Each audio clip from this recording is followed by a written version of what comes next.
Luego de conocerse en los audios de las conversaciones con Laura Sarabia, Armando Benedetti habló con la revista Semana sobre ellos y lanzó delicadas insinuaciones sobre el presidente Gustavo Petro y un supuesto consumo de cocaína. En pocas palabras, Benedetti insinúa que el mandatario supuestamente ha consumido dicho alcaloide. Escuchemos a continuación lo que dijeron de este tema en el programa La Hora de la Verdad.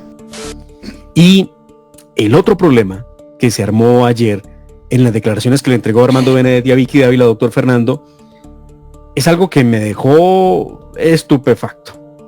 Dice Vicky Dávila: según usted, Laura Sarabia le ofreció a la Cancillería, el Ministerio del Interior, manejar temas de paz y hasta ser coordinador de las elecciones. Y responde Armando Benedetti. Después de todo, ella me dice: no, es que hay un problema de cocaína, no sé qué vaina. Y yo le dije: ah, qué bien. Vicky Dávila le pregunta a Armando Benedetti: ¿cómo así? ¿De cocaína? Y dice Benedetti: la hijo de tantas diciendo que había un problema de cocaína. Pero le pregunta a Vicky nuevamente: ¿usted consumía cocaína? Y Armando Benedetti dice: sí. Y yo le dije: ah, no, tu jefe no hace perdóneme la expresión, un culo. Si fuera por eso, ¿qué hace el man ahí? O sea, ha revelado que el presidente de la República consume. Yo no sé si eso consume cocaína. Consume cocaína. ¿Cómo le parece? Ese negocio mal. Razón suficiente esa para que no fuera presidente. Porque una de las grandes cosas que tiene que hacer un presidente es enfrentar la mafia de la cocaína. Y si el presidente consume cocaína, pues hágame el favor, como consume su embajador en Venezuela, que fue acusado por Nicolás Maduro. El señor Benedetti: sáqueme este hombre de aquí que me dejó cocaína en un lugar público. Y ese era el íntimo amigo, el consejero y el compañero de juergas de Gustavo Petro. En este contexto cabe recordar que Petro el año pasado fue hasta la ONU a decir que el carbón y el petróleo eran más peligrosos que la cocaína. En su intervención de aquella vez, Petro dijo lo siguiente: ¿qué es más venenoso para el ser humano? ¿La cocaína o el carbón o el petróleo? El dictamen del poder ha ordenado que la cocaína es el veneno y debe ser perseguida, así ella solo cause mínimas muertes por sobredosis y más por las mezclas que provoca su clandestinidad dictaminada. Pero en cambio el carbón y el petróleo deben ser protegidos, así su uso pueda extinguir a toda la humanidad. Lo que nadie entiende es cómo el canciller ahora sale a por debajear a su pupilo e íntimo amigo de desventuras, Armando Benedetti, desconociendo de paso a los que han ido al Congreso desde el mismo gobierno a pedir que se legalicen las drogas. Gracioso, en medio de todo este movimiento de noticias, es decir, a Benedetti, ¿cómo se lo puede creer? Es increíble.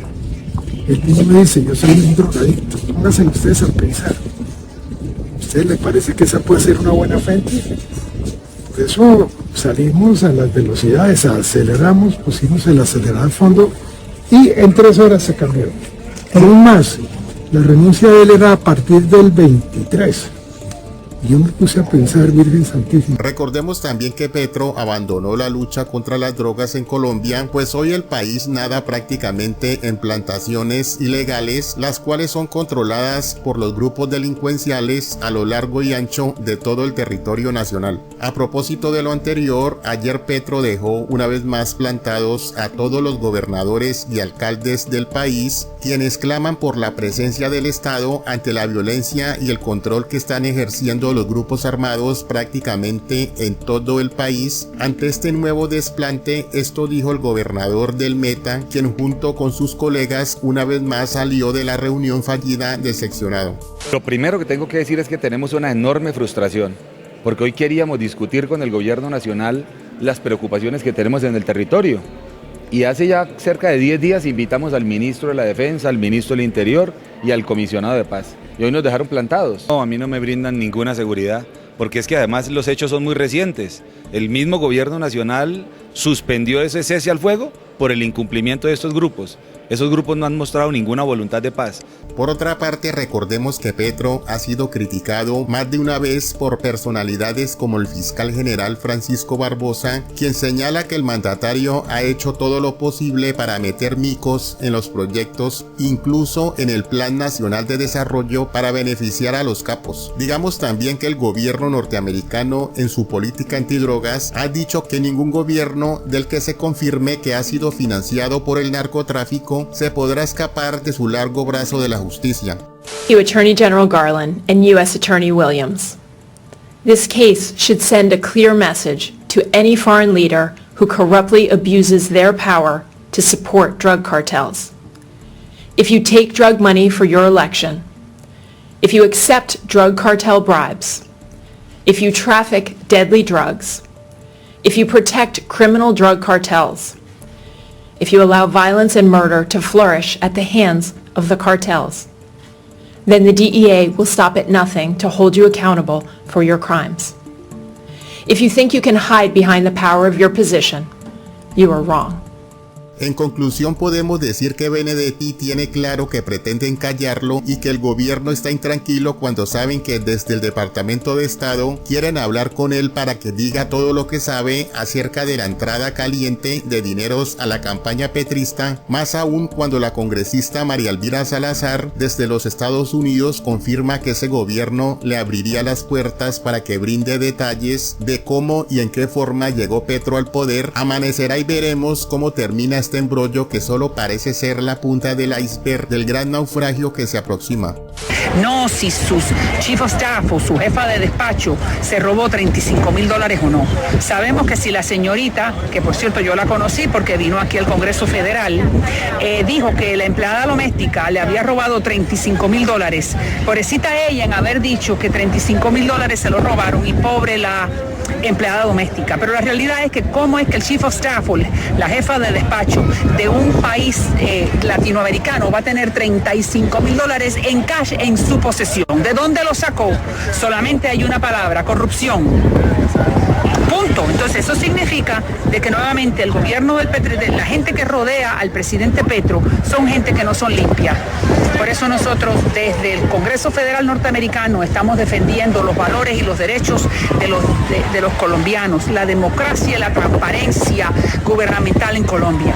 Y por eso cuentan conmigo. Representante, hay un tema puntual.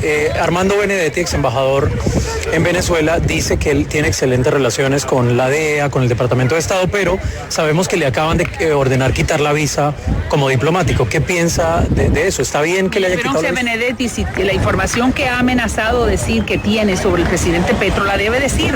Y los Estados Unidos le van a abrir las puertas y yo lo voy a invitar al Congreso Federal para que venga y hable más sobre cuál es la información que él tiene de cómo el presidente Petro llegó al poder. Porque se supone que uno llega al poder, sobre todo en Colombia, que es una de las democracias más sólidas de la América Latina, uno llega de una manera transparente, ¿no?